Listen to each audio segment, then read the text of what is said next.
Hello aspirants.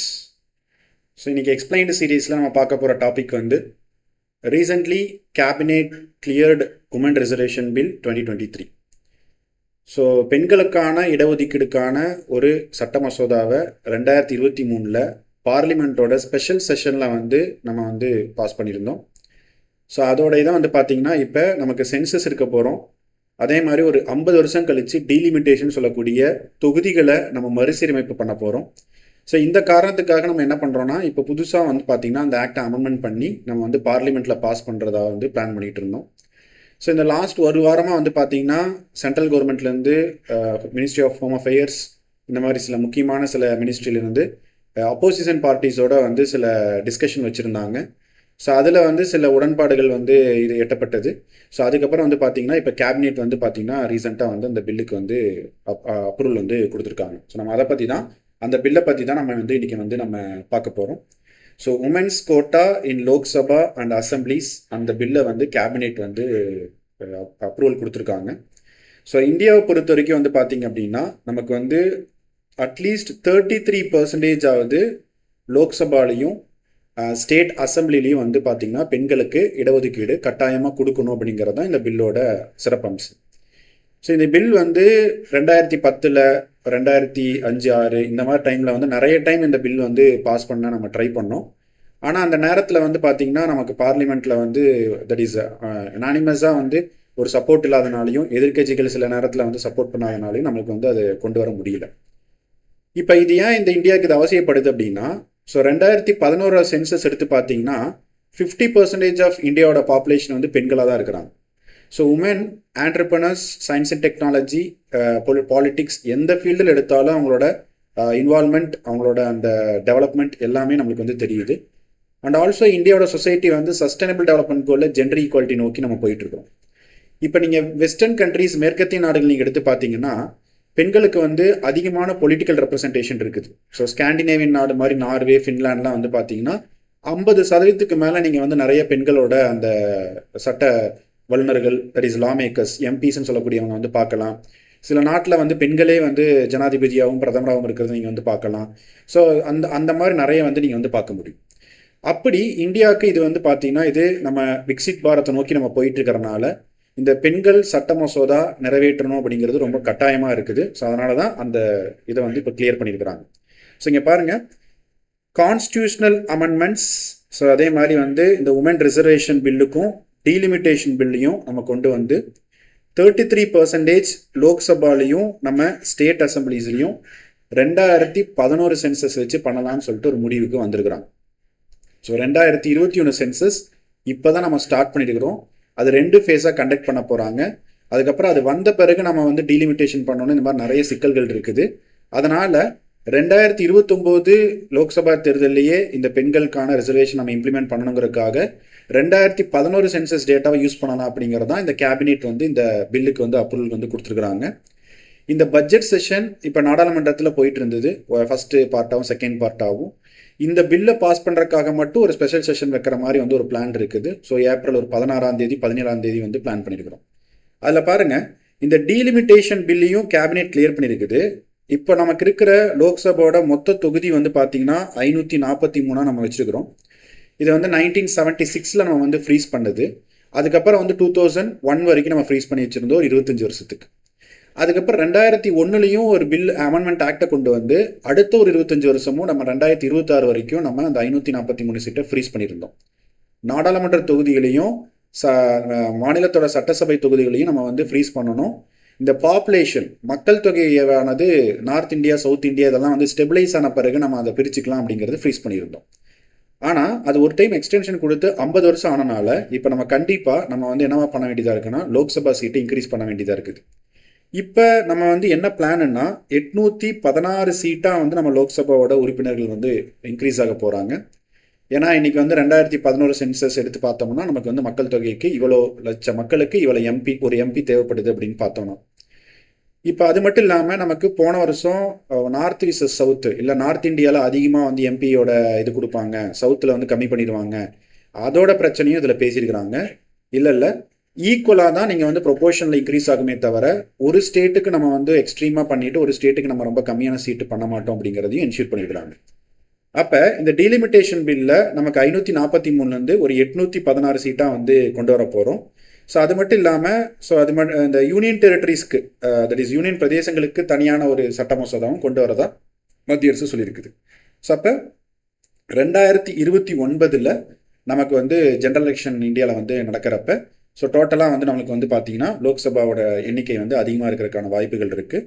அப்போ 816 அதில் நம்ம 33% அப்படிங்கிறது உமனுக்கு ரிசர்வேஷன் கொடுத்தோம் அப்படின்னு சொன்னால் டோட்டலி 273 சீட்ஸ் வந்து பார்த்தீங்கன்னா நம்ம பெண்களுக்கு வந்து இடஒதுக்கீடு பண்ணணும்.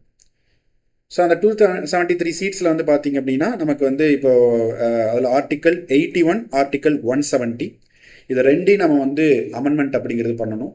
சட்ட திருத்த மசோதா அப்படிங்கிறது கொண்டு வரணும். ஏன்னா ஆர்டிக்கல் 81 லோக்சபாவோட நம்பர்ஸ் பற்றி பேசுது, ஆர்டிக்கல் 170 மாநிலத்தோட ஸ்டேட் அசம்பிளியோட நம்பர்ஸை பற்றி பேசுது. இந்த 2 ஆர்டிக்கல் நீங்கள் அமெண்ட்மெண்ட் பண்ணாதான் நீங்கள் வந்து மேக்ஸிமம் நீங்கள் 550க்கு மேலே இருக்கிறத இன்க்ரீஸ் பண்ண முடியும். அதே மாதிரி ஒரு மாநிலத்தோட சட்ட மன்ற உறுப்பினர்கள் வந்து 500 தான் இருக்கணுங்கிறது தான் இப்போ இருக்கிற சட்டம் நம்ம ஃபாலோ பண்ணிட்டு இருக்கிறோம். இப்போ உத்தரப்பிரதேஷ்க்குலாம் நம்ம இன்க்ரீஸ் பண்ணணும்னா நம்ம 600லாம் பண்ண வேண்டியதாக இருக்குது. இப்போ வந்து 403 இருக்குது. இப்போ அதிகப்படுத்தணும்னா 600 பண்ணணும். அப்போ என்ன செய்யணும், நீங்கள் வந்து ஸ்டேட் அசம்பிளிக்கு சீட் இன்க்ரீஸ் பண்ணுறதையும் கான்ஸ்டியூஷனல் அமெண்ட்மெண்ட் அப்படிங்கிறது பண்ணணும். ஸோ அதை பற்றியும் சொல்லியிருக்கிறாங்க. ஸோ இப்போ டீலிமிட்டேஷன் கமிஷன் இந்த வருஷம் ஜூனில் வந்து தட் இஸ் அப்பாயிண்ட் பண்ணலாம். அதுக்கப்புறம் தொகுதிகளை வந்து மறுசீரமைக்கிறது 2011 சென்சஸ் டேட்டா வச்சு ஒர்க் பண்ணுவாங்க அப்படின்னு கவர்மெண்ட் வந்து சொல்லியிருக்கிறாங்க. அப்போ 2011 சென்சஸ் வச்சு நம்பர் ஆஃப் சீட்ஸ் இன்க்ரீஸ் பண்ண போகிறாங்க. டீலிமிட்டேஷன் சட்டத்தை நம்ம கொண்டு வர போகிறோம். அதே மாதிரி அந்த இன்க்ரீஸ் பண்ண சீட்டில் பெண்களுக்கு 33% நம்ம சட்ட மசோதாவையும் நம்ம வந்து கொண்டு வர போகிறோம். ஸோ இதுதான் இந்த ஆக்டோட ஒரு ஸ்பெஷல் அப்ஜெக்டிவாக வந்து இருக்குது. ஆனால் இந்தியாவில் நம்ம வந்து சொல்லக்கூடிய லோக்கல் கவர்மெண்ட்டில் பஞ்சாயத்து ராஜ் முனிசிபாலிட்டியில் வந்து பார்த்திங்கன்னா 73வது 74வது சட்ட திருத்தம் கொண்டு வரும்போதே நம்ம வந்து கம்பல்சரி 33% ரிசர்வேஷன் அப்படிங்கிறத நம்ம வந்து கொண்டு வந்துட்டோம். அதை இந்தியா முழுக்க நம்ம ஃபாலோ பண்ணுறோம். இப்போ சம் ஸ்டேட்ஸ் தமிழ்நாட்டில் எடுத்துக்கிட்டிங்கன்னா 50% வரைக்கும் உள்ள இடஒதுக்கீடு வந்து நம்ம கொடுக்குறோம். அது மட்டும் இல்லாமல் லோக்சபாலையும் ஸ்டேட் அசம்பிளியும் எஸ்சி எஸ்டிக்கு ரிசர்வ்டு சீட்ஸ்னே நம்ம வந்து ஃபாலோ பண்ணுறோம். இப்போ தமிழ்நாட்டில் எடுத்துக்கிட்டிங்கன்னா நீலகிரி தொகுதி வந்து ரிசர்வ்டு பாராளுமன்ற தொகுதின்னு சொல்கிறோம். இந்த மாதிரி நிறைய வந்து சட்டமன்ற தொகுதிகளில் வந்து பார்த்தீங்கன்னா இப்போ அவினாசி, தென்காசி இதெல்லாம் வந்து ரிசர்வ்டு தொகுதின்னு சொல்கிறோம். இதை வந்து நம்ம கான்ஸ்டியூஷன் இம்ப்ளிமெண்ட் பண்ணுறப்பவே நம்ம வந்து அதை ஃபாலோ பண்ணிகிட்டு இருக்கிறோம்.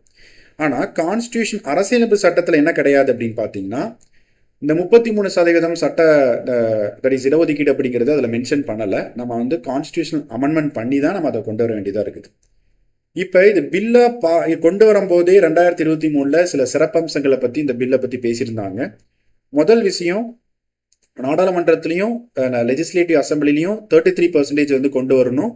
அது மட்டும் இல்லாமல் யூனியன் பிரதேசத்தில் இருக்கக்கூடிய சட்டசபையும் இது செல்லும் அப்படிங்கிற மாதிரி வந்து கொண்டு வந்திருந்தாங்க.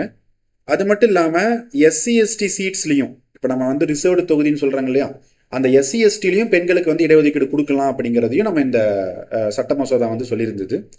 அது மட்டும் இல்லாமல் இந்த இடஒதுக்கீடு கொண்டு வந்த பிறகு ஒரு 15 இயர்ஸ்க்கு வந்து இது வந்து கண்டினியூ ஆகும். அதுக்கப்புறம் வந்து சேஞ்சஸ் அப்படிங்கிறத வந்து கொண்டு வருவாங்க. அது வந்து அந்த பில் பாஸ் பண்ணும்போது சொல்லியிருந்தாங்க. ஸோ சீட்ஸ் வந்து பெண்களுக்கு இடஒதுக்கீடு பண்ணக்கூடிய தொகுதிகள் அது ரொட்டேஷன் பேசிஸில் அது வந்து மாறும் அப்படிங்கிற மாதிரியும் அந்த பில்லில் வந்து சொல்லியிருந்தாங்க. ஸோ இதெல்லாம் வந்து 2023 சட்ட மசோதா கொண்டு வரும்போது இருந்த சில சிறப்பம்சங்கள். இப்போ டீலிமிட்டேஷன் ஏன், இப்போ நம்ம தொகுதி மறுசீரமைப்பு ஏன் நம்ம பண்ணணும் அப்படிங்கிறத நம்ம வந்து பார்க்க போகிறோம். அதாவது இந்தியாவை பொறுத்த வரைக்கும் நமக்கு ஒரு 15லேருந்து 16 லட்சம் மக்களுக்கு ஒரு எம்பி, இல்லை 10 லட்சம் மக்களுக்கு ஒரு எம்பி அப்படிங்கிற மாதிரி வந்து ஒரு கான்ஸ்டியூன்சி மாறுது. அப்போ இது வந்து நமக்கு ரொம்ப ஈவனாக இல்லாட்டியும் பரவாயில்ல, ரொம்ப எக்ஸ்ட்ரீமாக, அதாவது ஒரு தொகுதிக்கு வந்து 16 லட்சம் மக்களுக்கு ஒரு எம்பி, ஒரு தொகுதிக்கு 8 லட்சம் மக்களுக்கு ஒரு எம்பி, இதையெல்லாம் நம்ம வந்து ஓரளவுக்கு யூனிஃபார்மாக கொண்டு வரங்கிறதுக்காக தான் நம்ம என்ன பண்ணுறோம்னா டீலிமிட்டேஷன் சட்டம் அப்படிங்கிறது கொண்டு வரும். இப்போ இதை வந்து நமக்கு டிஎன்பிஎஸ்சி குரூப் 1 இருக்கட்டும், யூபிஎஸ்சியாக இருக்கட்டும், இந்த மாதிரி எக்ஸாம்லாம் நமக்கு டேரெக்டாகவே கொஷின் கேட்டிருக்கிறாங்க. ஸோ இந்தியன் அரசியலமைப்பு சட்டம் என்ன சொல்லுதுன்னா, after every census the very next year வந்து நம்ம என்ன எடுக்கணும்னா டீலிமிட்டேஷன் அப்படிங்கிறத நம்ம வந்து கணக்கில் எடுப்போம். 1951 சென்சஸ் எடுத்தாங்கன்னா 52 வந்து அந்த ஆக்ட் வந்திருக்கும். 61 சென்சஸ் எடுத்திருந்தாங்கன்னா 62 அந்த ஆக்ட் வந்திருக்கும். 71 சென்சஸ் எடுத்திருந்தாங்கன்னா 72 அந்த ஆக்ட் வந்திருக்கும். இப்படி நம்ம டீலிமிட்டேஷன் ஆக்ட் வந்து ஒரு சென்சஸ்க்கு அப்புறம் பண்ணியிருந்தோம். அதுக்கப்புறம் 76க்கு அப்புறம் ஃப்ரீஸ் பண்ணியாச்சு. 2001 ஒரு டைம் பண்ணியிருந்தோம், 2002. அதுக்கப்புறம் இப்போ 2026 பண்ண வேண்டியதாக இருக்குது. இப்போ 2021 சென்சஸ் வரைக்கும் நம்ம இதை வெயிட் பண்ண முடியாது. ஏன்னா அது 2 ஃபேஸ் எடுக்கிறப்ப 2027 அந்த டேட்டா வர்றதுக்கு. அதனால தான் 2011 மக்கள் தொகையை வச்சே தொகுதியோட மறுசீரமைப்பும் நம்ம பண்ணிடணும், அதே மாதிரி டீலிமிட்டேஷனும் பண்ணிடணும் அப்படிங்கிறது தான் இப்போ கேபினெட் வந்து முடிவெடுத்திருக்குது. ஸோ அந்த டீலிமிட்டேஷனுக்கான ஆர்டிக்கல் தான் வந்து பார்த்தீங்கன்னா நம்ம 82 அப்படிங்கிற ஆர்டிக்கல் சொல்லுவோம். பாருங்க, ஸோ 1951 சென்சஸ்க்கு அப்புறம் எடுத்துருக்கிறோம், 1961 சென்சஸ்க்கு அப்புறம் எடுத்துருக்கிறோம், 1971 சென்சஸ்க்கு அப்புறம் எடுத்துருக்கிறோம். அப்புறம் நம்ம வந்து 42nd அமெண்ட்மெண்ட் ஆக்ட் கொண்டு வந்த பிறகு நம்ம என்ன செஞ்சுட்டோம்னா, எமர்ஜென்சி டைமில் இருந்த அந்த அமெண்ட்மெண்ட் ஆக்ட் 2001 சென்சஸ் வரைக்கும் டீலிமிட்டேஷன் பண்ண வேண்டாம் அப்படின்னு சொல்லிட்டு நம்ம முடிவு பண்ணியாச்சு. அதுக்கப்புறம் 2001 நம்ம வந்து பார்த்தீங்கன்னா ஒரு சட்ட திருத்தம் கொண்டு வந்து 2026 வரைக்கும் நம்ம என்ன பண்ண வேண்டாம்னா அந்த மறுசீரமைப்பு பண்ண வேண்டாம் அப்படிங்கிறத நம்ம முடிவு பண்ணியிருந்தோம். இப்போ நம்ம அதை எக்ஸ்டென்ஷன் பண்ண முடியாது, ஏன்னா மக்கள் தொகை நிறைய ஆயிடுச்சு. அதனால ஸ்டேட்டோட அசம்பிளியும் பார்லிமெண்ட் சீட்டையும் நம்ம வந்து இன்க்ரீஸ் பண்ண வேண்டிய கட்டாயத்தில் இருக்கிறோம். அதனால தான் டீலிமிட்டேஷனும் பண்ணணும். அதே மாதிரி உமன் ரிசர்வேஷனுக்கு டீலிமிட்டேஷன் பண்ணி 816 சீட்டில் தான் நீங்கள் வந்து கொடுக்க முடியும். லோக்கல் கவர்மெண்ட்டில் ஆல்ரெடி நம்ம 33% வந்து நம்ம ஃபாலோ பண்ணிகிட்டு இருக்கிறோம். யூனியன் பிரதேசங்களுக்கும் 33% சீட்டை நம்ம கொடுப்போம்னு சொல்லி சென்ட்ரல் கவர்மெண்ட் சொல்லியிருக்கிறாங்க. அதே மாதிரி வந்து பார்த்தீங்கன்னா SC/ST ரிசர்வ்டு சீட்ஸ்லையும் பெண்களுக்கு இடஒதுக்கீடு அப்படிங்கிறது வந்து இதில் வந்து இருக்குது. 15 வருஷத்துக்கு நம்ம வந்து கொடுக்க போகிறோம். இப்போ இந்த கேபினெட் அப்ரூவல் பண்ண இந்த சட்ட மசோதாவை வரக்கூடிய அந்த பார்லிமெண்ட் செஷனில் லோக்சபாலையும் ராஜ்யசபாலையும் இன்ட்ரடியூஸ் பண்ணி கன்சென்சஸ் பேசிஸில் அதை வந்து பாஸ் பண்ணி அதுக்கப்புறம் ஜனாதிபதி வந்து ஒப்புதல் கொடுத்த பிறகு அந்த ஆக்ட் வந்து நடைமுறைக்கு வரும். அந்த ஆக்ட் வந்த பிறகு ஜூன் மாதம் வந்து நியமிக்கக்கூடிய இந்த டீலிமிட்டேஷன் கமிஷன் தன்னோட வேலையை பார்த்து எத்தனை தொகுதியை வந்து நம்ம பிரிக்க போகிறோங்கிற டேட்டாவை கவர்மெண்ட்டுக்கு கொடுக்கும். அதை வச்சு இந்த சீட்டில் இவ்வளோ பர்சன்டேஜ் வந்து பெண்களுக்கு வந்து அந்த MP MLA சீட்டை ஒதுக்கிடுவாங்க.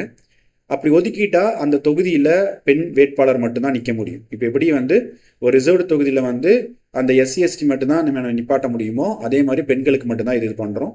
அப்போ இந்தியா அடுத்த கட்டத்தை நோக்கி போகிறனால பெண்களோட அந்த கான்ட்ரிபியூஷன், பொலிட்டிக்கல் ரெப்ரசன்டேஷன், அதே மாதிரி பாலிட்டிக்ஸில் வந்து லீடர்ஷிப் குவாலிட்டி இப்படி வர்றப்ப தான் நம்ம இந்தியா மாதிரி இருக்கக்கூடிய அந்த டிரான்சிஷன் இருக்கக்கூடிய நாடு வந்து அடுத்த ஸ்டேஜுக்கு வந்து போகும். Science and technology, innovation, biotechnology, space scientist இப்படிலாம் நம்ம சொல்கிறோம்ல, அது மாதிரி அரசியலையும் நம்மளுக்கு வந்து ஈக்குவலான வந்து ஷேர் வந்து வரணுங்கிறது தான் நம்மளோட பெரிய ஒரு இதாக வந்து இருக்குது. ஸோ அப்போ இந்த பில்லையும் இந்த ஆக்டையும் நீங்கள் வந்து கரெக்டாக வந்து பார்த்து வச்சுங்க. இது ரொம்ப ரொம்ப இம்பார்ட்டன்ட். ஸோ நெக்ஸ்ட்டு செஷனில் வந்து நம்ம இன்னும் இன்ட்ரெஸ்டிங்கான வந்து சில நாலேஜ் சீரீஸ் பற்றி நம்ம வந்து பார்க்கலாம். தேங்க்யூ.